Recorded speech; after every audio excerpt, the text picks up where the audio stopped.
खोज खबरको अरू भिडियोहरू हेर्नका लागि सब्स्क्राइब गर्नुहोस् अनि बेल आइकनलाई दबाउनुहोस्। स्वतन्त्र पत्रकारितालाई आर्थिक सहयोगको निम्ति जोइन बटन थिच्नुहोस् अनि आफ्नो राशि चुन्नुहोस्।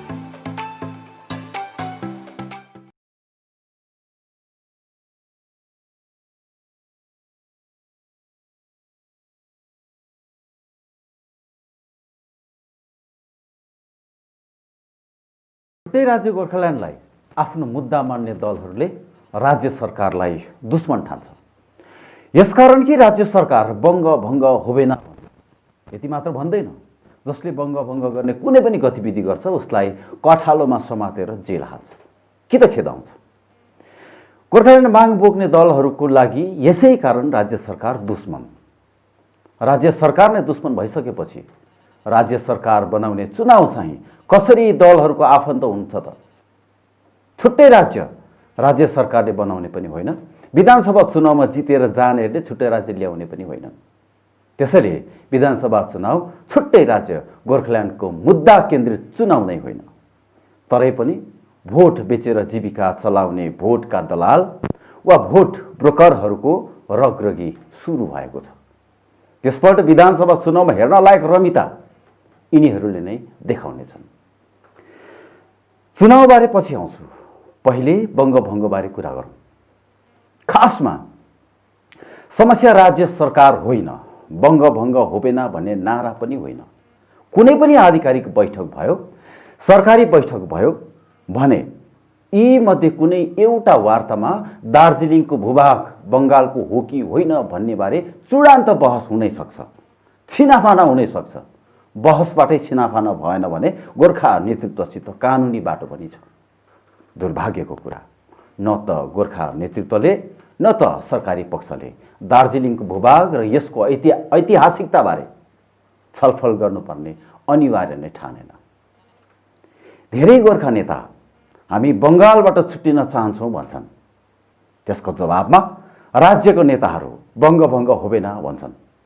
दार्जिलिङको भूभागलाई द्वन्द्व बनाउने काम पहाडका नेता र बङ्गालका नेता दुवै मिलेर बनाइरहेका छन्।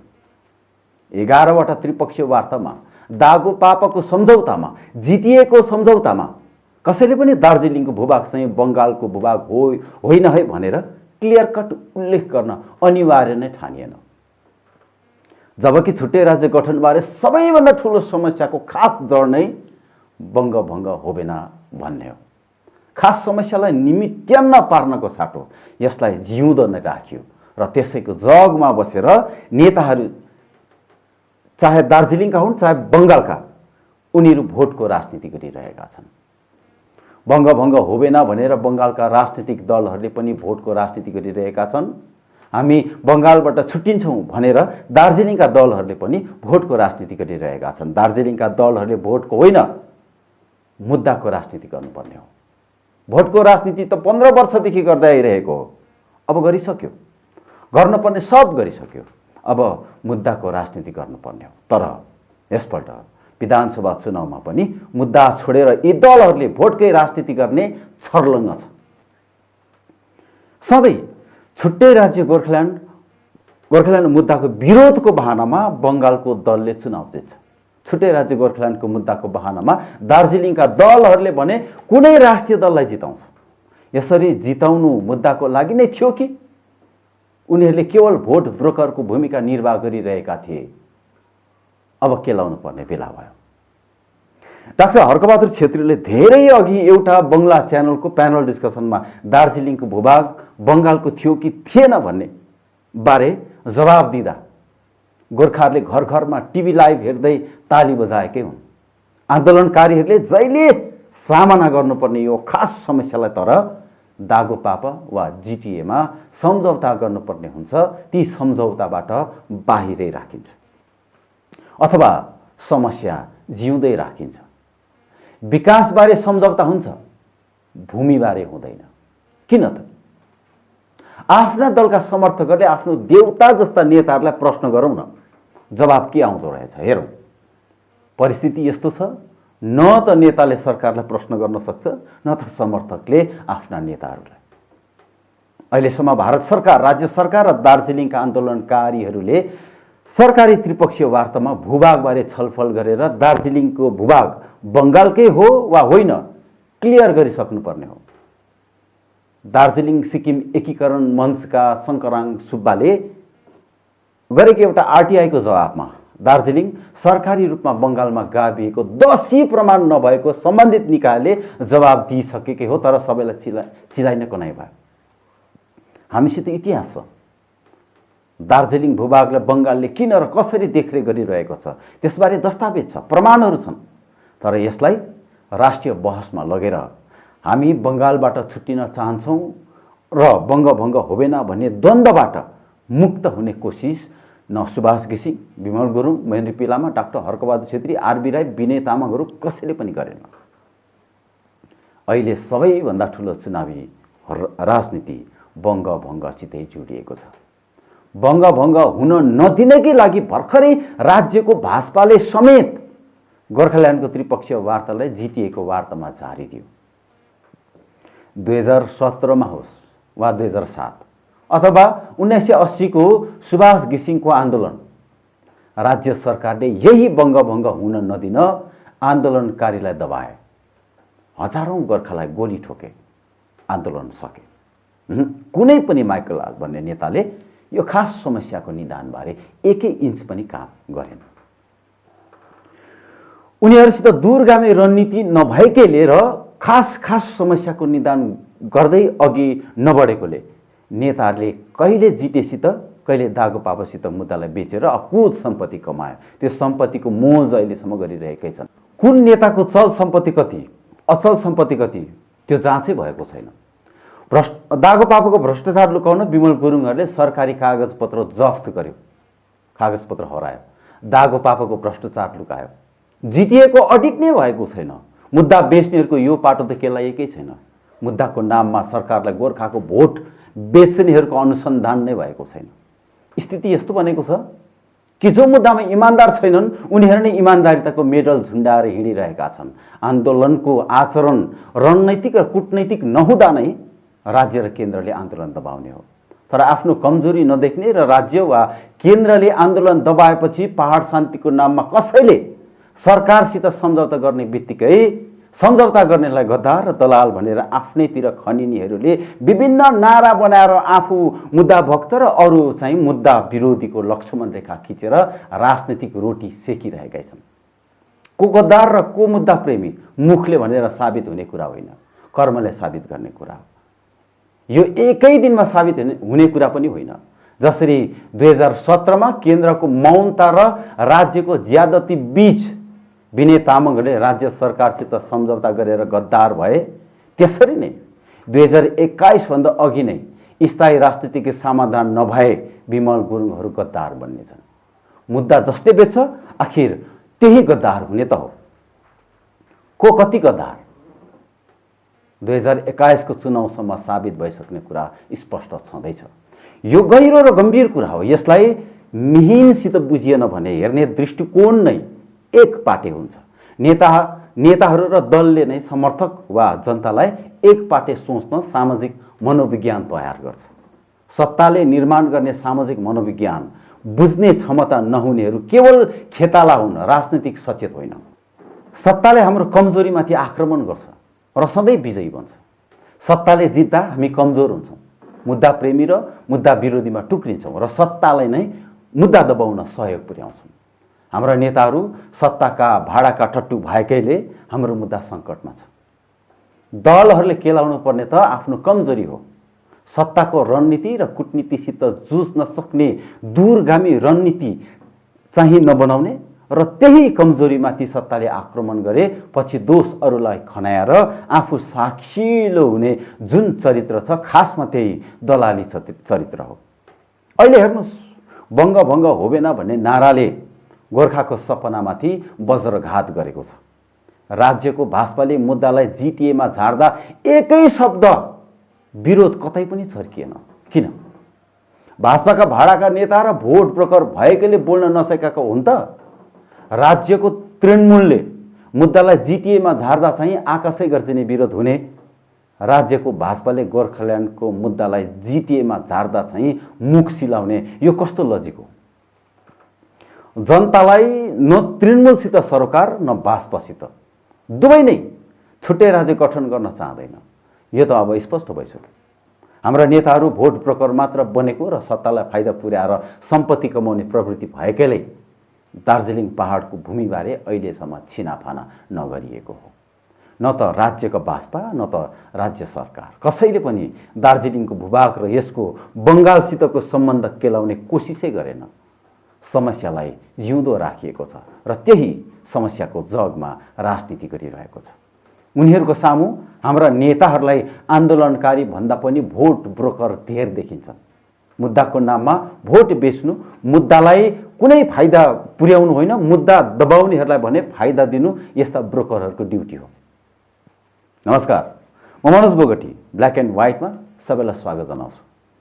आज म विधानसभा चुनावको छेकमा चलमलाउन थालेकै यस्तै भोट ब्रोकर र भोटका दलालहरूको चलखेलबारे कुरा गर्न चाहन्छु। कुनै पनि दलको समर्थक भएर सुन्नुभयो भने तपाईँलाई रिस उठ्नेछ र म माथि गाली बर्साउनु हुनेछ, तर जनता भएर सुन्नुभयो भने राजनीति बुझ्न तपाईँलाई मद्दत पुग्नेछ। फेरि पनि आग्रह गर्छु, कुनै पनि दलको समर्थक भएर होइन, जनता भएर हेर्नुहोला, सुन्नुहोला, बुझ्नुहोला।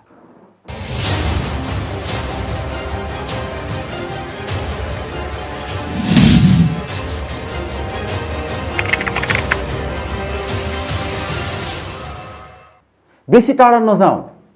राज्यको भाजपाले गोर्खाल्यान्डको वार्तालाई जिटिएमा झारेको भन्ने तथाकथित घटनाबाटै सुरु गरौँ। यो घटना हुने बित्तिकै पत्रकारहरू र सचेतहरूले आलोचना गरे। क्रामकपाका नेता किशोर प्रधानले गोर्खाल्यान्डको वार्ता जिटिएमा झर्दा पत्रकारहरू र टिप्पणी गर्नेहरू खुसी भएको समेत आरोप लगाए। गोर्खाल्यान्डको मुद्दा जिटिएमा झर्दा कोही खुसी बन्न सक्छन् र? पटक्कै सक्दैनन्। किन झर्यो त गोर्खाल्यान्डको मुद्दा जिटिएको वार्तामा भनेर सोध्नु खुसी हुनु हो त? पटक्कै होइन। गोर्खाल्यान्डको मुद्दा जिटिएमा झर्नुमा को दायी छन् त भनेर सोध्नु खुसी हुनु हो त? पटक्कै होइन। को दायी छन् त? भाजपा, गठबन्धनका दलहरू कि किशोर प्रधानहरू जस्ता रोमान्टिक कम्युनिस्टहरूको दलाली? बहस त यतातिर पो हुनुपर्ने हो, होइन र?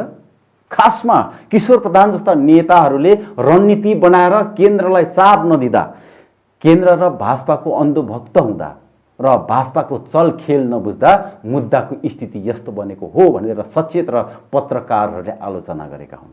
पत्रकारहरूले त दलहरूको कमजोरी र भाजपाको मुद्दा दबाउने कूटनीतिमाथि आलोचना गरेका हुन्, तर किशोर प्रधानहरूले त्यसलाई अरूतिरै मोडेर आफ्नो कमजोरी लुकाउनतिर लागे। भाजपाको दलाली गर्नु किशोर प्रधानहरूको बाध्यता हुन सक्छ, तृणमूलको दलाली गर्नु विनय तामाङहरूको बाध्यता हुन सक्छ। पत्रकारलाई यो बाध्यता छैन। यसैले पत्रकारहरूले दलाली गर्नेहरूको चलखेलमाथि पनि कसरी राज्य र केन्द्रले चलखेल गर्दैछ त्यो बताइदिन्छ। दलालहरूको कमजोरीको कारण मुद्दा कसरी सङ्कटमा परेको छ त्यो बताइदिन्छ। यसरी बताइदिँदा पत्रकारहरूलाई अनेकौँ लान्छना लगाउनु भनेको आफ्नो गद्दारी लुकाउने मेलो बाहेक केही पनि होइन। बङ्गालको भाजपाले गोर्खाल्यान्डको वार्ता जिटिएमा झारेको घटनापछि स्पष्ट छ, गोर्खाल्यान्डको बाधा राज्य सरकार रहेछ अथवा बङ्गालका दलहरू रहेछन्। राज्यको भाजपा होस्, तृणमूल होस्, माकपा होस्, जो पनि होस्, जसले बङ्गभङ्ग हुँदैन भन्छ ऊ गोर्खाल्यान्डको बाधा रहेछ। गोर्खाल्यान्डको दुश्मन त हिजो काङ्ग्रेस, माकपा र तृणमूल पनि थियो, आज भाजपा पनि रहेछ। त्यो भाजपा जसले ममताको दमनमाथि एउटै पनि हस्तक्षेप गरेन, त्यो भाजपा जसले गोर्खालाई प्रयोग गरेर बङ्गालमा ममताको साख झार्ने राजनीति गर्यो र घानमा विमल गुरुङहरूलाई पार्यो, त्यो भाजपा जोसित अनेकौँ क्षमता हुँदा हुँदै पनि 5000 भन्दा धेर भूमिगतहरूलाई न त घर फर्कायो न 15 वर्षदेखि कबुलेको बाचा नै पुरा गर्यो। जति तृणमूल सरकार दुश्मन हो, मुद्दाको लागि भाजपा पनि उति नै दुश्मन रहेछ। मुद्दा दबाउने सवालमा त तृणमूल र भाजपा उस्ता उस्तै रहेछन्। फेरि किन भाजपालाई देवता र तृणमूललाई राक्षस बनाइयो त? अब यतातिर पनि सोच्ने समय आयो सायद। बङ्गभङ्ग हुँदैन भने बङ्गालका दलहरूको यो ऐतिहासिक माइन्डसेट हो। बिसी रोयले 96% नेपाली भाषीलाई 19% बनाए।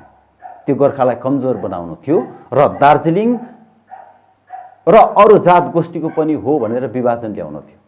ज्योति बसुले विच्छिन्नतावादी मुभमेन्ट भने, ममता ब्यानर्जीले जात जातमा टुक्राए। कोही जात गोष्ठीलाई भूमिपुत्र त तिमीरै हो भन्दै आर्थिक शक्ति दिएर विभाजन गरिन्। यी सबै बङ्गभङ्ग गर्न नदिनकै लागि भएको सरकारी कुटनीति र रणनीति हो। यो कुटनीति र रणनीतिसित लड्ने गोर्खा नेतृत्व दलहरूले बनाएको कुटनीति र रणनीति चाहिँ कुन हो? बनायो त यस्तो रणनीति र यस्तो कुटनीति? नेताहरूलाई समस्या कहाँ हो त्यो थाहा छ, तर समाधानको लागि पहल नै गर्दैन।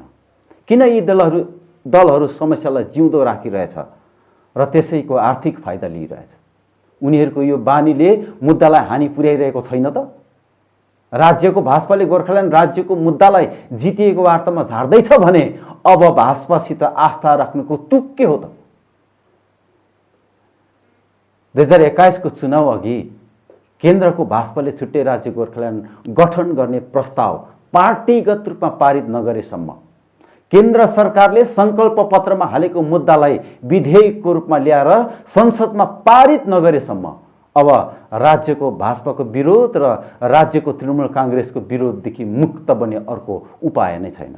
मुद्दालाई सही अर्थमा इमानदारसित बोक्नेहरूको जिम्मेवारी केन्द्रको भाजपा र केन्द्र सरकारलाई दबाव बनाउन मात्र हो। तर त्यही चाहिँ पटक्कै गर्न सक्दैनन् यी दलहरू। तृणमूल सरकारको विरोध गर्छ तर राज्य भाजपाको विरोध गर्दैन। इमानदार हुनेहरूले त जति तृणमूल सरकारको विरोध गर्छ उति नै राज्यको भाजपाको पनि विरोध गर्नुपर्ने होइन र? किनभने दुश्मन त दुवै नै हुन्। तर त्यसो नगरेर रोशन गिरीहरू भन्दैछन्, सुन्नु होला, यो विधानसभा चुनावमा भोट ब्रोकरहरूको प्लानिङको कुरा हो। गिरी भन्दैछन् गोर्खाहरू दार्जिलिङ, कालेबुङ अनि खरसाङ केवल यी तीनैवटा विधानसभा सिटहरूको लागि मात्र महत्त्वपूर्ण कडी हो, तर यो सत्य होइन। कुल 294 सिटहरूमध्ये गोर्खाहरूको भोट कमसेकम 15 सिटहरूमा निर्णायक साबित हुन सक्छन्, जसमा मदारीहाट, कालचिनी, मतिगढा, नक्सलबारी, फाँसीदेवा, नगरकट्टा लगायत यी अरू सिटहरू सामेल छन्। यी विधानसभा सिटहरूमा कुनै पनि राजनैतिक पार्टीको भाग्य निर्धारण गर्न हामी सक्षम छौँ, रोशन गिरी भन्छ। केन्द्रको भाजपालाई छुट्टै राज्य गोर्खाल्यान्ड गठन गर्न प्रस्ताव ल्याउन दबाव नदिएर, केन्द्रलाई विधेयक ल्याएर सदनमा पारित गराउन दबाव नदिएर रोशन गिरीहरूले 15वटा सिटमा कुनै पनि पार्टीको भाग्य निर्धारण गर्न हामी सक्षम छौँ भनेर के साबित गरिरहेका छन् त? हामी पहाडको भोट ब्रोकर हौँ भनेर साबित गरिरहेका छैनन् त? 2021 को चुनाव नजिक छ। क्रामाकपाका नेता किशोर प्रधान पहाडबाट हाम्रै दलहरूलाई जिताउँ भन्दैछन्। गोरामुमाका केही नेताहरू अहिले खुब समाजसेवी बनिरहेका छन्। किशोर प्रधानहरू प्लाकार्ड बोकेर गोर्खाल्यान्ड माग्न सडक उत्रिएकै छन्। तराई डुवर्समा विमल गुरुङ खेमाको सङ्गठनहरू बनिएकै छ। सङ्गठन त केन्द्रलाई दबाब दिन पो बनिनु पर्ने हो, तर विधानसभा चुनावको लागि बन्दैछ। गोर्खाल्यान्डको लागि दबाब बनाउनका साटो यी दल र नेताहरू विधानसभा चुनावको गतिविधि सुरु गरिरहेका छन्। नाइटोमा घाउ छ, निधारमा दबाई लगाउने काम भोट ब्रोकरहरूको बाहेक अरू कसको हुन सक्छ? तराई डुवर्सका विमल खेमा नेताहरू भन्दैछन् कुनै पनि हालतमा विमललाई 2021 को चुनाव अघि पहाड झिकाउनै पर्छ। उनीहरूको कुरा सुन्दा लाग्छ 2019 को चुनावको भोट ब्रोकरहरूको मियाद सकियो र अब विधानसभा चुनावको दलाली गर्ने समय आयो, त्यसैको लागि विमल पहाड आउनै पर्छ। यदि यो सत्य होइन भने विमल खेमालाई अब भाजपासित डर लाग्न थालिसक्यो। आफ्नो नेतालाई दिल्लीमा नै सकिदिने हो कि भन्ने भय छाइसक्यो। भाजपाले छुट्टै राज्य गठन गर्न नसक्ने भएपछि बाँच्ने बाटो विमल खेमाहरूले खोज्न थालिसक्यो। 15वटा सिट र विधानसभा चुनावलाई त्यसैका लागि प्रयोग गर्न रणनीति बुन्न थालिसक्यो। 2019 को चुनावमा स्थायी राजनीतिक समाधानको मुद्दा थियो र जनताले विश्वास गर्यो। तर यसपालि मुद्दा बचाउन होइन, नेता बचाउन मुद्दालाई विधानसभाको गोटी बनाएर 15वटा विधानसभा सिटमा भोट ब्रोकरहरूले छलखेल सुरु गर्न थालेको हो त? हो भने शुभकामना भन्नु पर्ला। किनभने पहाडको लागि विधानसभा चुनाव विकासको चुनाव हो। 2019 को लोकसभा र विधानसभा चुनाव उपचुनाव दुवै राज विष्टलाई होइन, विनय तामाङहरूलाई हराउनलाई जनताले भोट दियो। भोट ब्रोकरहरूलाई हाम्रो पहुँचको कारण ती 2 चुनाव जितेको हो भन्ने लाग्नै सक्छ। तर त्यतिखेर जनताले मुद्दा छिनाफाना हुने र विनय तामाङले दिएको धोकाको बदला लिने हतियारको रूपमा आफ्नो भोट प्रयोग गरेको थिएन र? त्यसबेला विनयहरूले धोका दिएको, गद्दारी गरेको भन्ने नारा जनतामा छायो। त्यसमा पनि स्थायी राजनीतिक समाधानको मुद्दा भाजपाले सङ्कल्प पत्रमा हाल्यो। तर अहिले स्थायी राजनीतिक समाधान भनेर जनतालाई झुक्याएको हो कि भन्ने विमल खेमा जितिएको चुनाव ताक्नुबाट र जितिएको वार्तामा जानुबाट अनुमान लगाउने काम सुरु भइसकेको छ। 11 जातको मुद्दालाई आरजीआईले खारेज गरिसकेको छ। गोर्खाल्यान्डको मुद्दा भाजपाको दबावमा जितिएको वार्तामा झार्ने केन्द्र स्थायी राजनीतिक समाधानको लागि कति इमान्दार छ भनेर प्रमाणित भइसकेको छ। यस्तोमा 15वटा सिटमा आफ्नो वर्चस्व छ भन्ने भ्रममा हामी 15वटा सिटमा तपाईँको भाग्य बनाउँछौँ, विमललाई पहाड फर्काइदेऊ भन्ने नारामा विधानसभा चुनावको चलखेल सुरु गर्नु त विनय तामाङहरूभन्दा पनि ठुलो गद्दारी हुने छैन र? राज्य भाजपाले गोर्खाल्यान्डको मुद्दालाई जिटिएमा झार्ने क्षमता राख्छ भने बङ्गालमा त्यो भाजपालाई जिताउँदा भोलि त्यसले के परिणाम ल्याउँछ भनेर त अहिले नै जगजाहेर भइसक्यो। त्यसैले आफ्नै घाँटीमा त फाँसी हाल्यो। मुद्दालाई पनि फाँसी लगाउन विमल खेमा एन्ड गठबन्धन जस्ता भोट ब्रोकर कम्पनीको यो खाले रणनीति र गद्दारीको पनि हद हुँदैन र? जुन बाटो जानै छैन त्यही बाटो हिँड्न विमल खेमा लगायत मुद्दा बोकेका दलहरूले जुन विधानसभा चलखेल गर्दैछ त्यो जनता मुद्दामाथि सरासर धोका हुँदैन त? जातिको लागि गद्दारी हुँदैन त? विमल बचाउन मुद्दा फेरि ममता ब्यानर्जीको हातमा बेच्नु हो भने त्यस्तो नेता पहाडलाई चाहियो नै किन र? विमललाई पहाड फर्किने हतार किन? गोर्खाल्यान्ड बोकेर पहाड फर्किनुपर्ने विमल जिटिएको लागि पहाड फर्किने हुन् त? जनताको भोट विधानसभा र लोकसभा अलग अलग मुद्दाको लागि हो। विधानसभा चुनावमा छुट्टै राज्य गोर्खाल्यान्डको मुद्दा बोक्नु नै भोट ब्रोकरहरूको व्यवसाय हो। भोटको व्यवसाय गर्नेहरूको हातमा मुद्दा थमाउनु पर्ने हो कि राज्य र केन्द्र दुवैसित मिलेर मुद्दालाई छिराउने बाटो खोज्नुपर्ने हो? यो दलहरूले सोच्नुपर्ने कुरा हो। मुद्दाको नाममा भोटको व्यवसाय गर्ने नेताहरूलाई धनी बनाउने कि 15वटा सिटमा गोर्खाको जुन मत छ त्यसलाई राज्य सरकार केन्द्र सरकारमा दबाव बनाउने मतको रूपमा प्रयोग गर्ने, यो चाहिँ जनताले सोच्नुपर्ने कुरा हो। होशियार रहनुहोस्, भोट ब्रोकरहरूको रगरगी बढिरहेको छ। सचेत रहनुहोस्, मुद्दा बेच्नेहरूको रगरगी बढिरहेको छ। आजलाई यति। कुनै पनि पार्टीको समर्थक भएर होइन, जनता भएर सोच्नुहोला, हेर्नुहोला, बुझ्नुहोला। धन्यवाद। एथेना ग्रुप अफ इन्स्टिट्युसन स्वागत गर्दछ।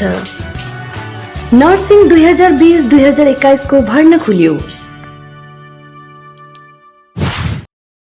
12औं श्रेणी उत्तीर्ण विद्यार्थीहरूको निम्ति GNM, basic BSc, post basic BSc र एमएससी नर्सिङ जस्ता प्रभावकारी व्यावसायिक पाठ्यक्रमको पञ्चकृत प्रक्रिया सुरु भइरहेको छ। म फर्स्ट इयर बीएससी गर्दैछु। म फर्स्ट इयर जीएनएम नर्सिङ गर्दैछु। 100% रोजगार निश्चित रहेको यी पाठ्यक्रमको पहिलो चरणको पढाइ अनलाइन हुनेछ। I'm very thankful to Ruth Enterprise Siliguri and its entire team for guiding us in Athena Institute at Bangalore. Bharat सरकारद्वारा मान्यता प्राप्त यी पाठ्यक्रमको कोटा सीमित रहेको छ, तसर्थ झट्ट हामीसँग सम्पर्क गर्नुहोस्। मलाई यो कलेज एकदमै राम्रो लाग्यो। रुथ educational reforms, north east corporate office, Siliguri, Champasari main road.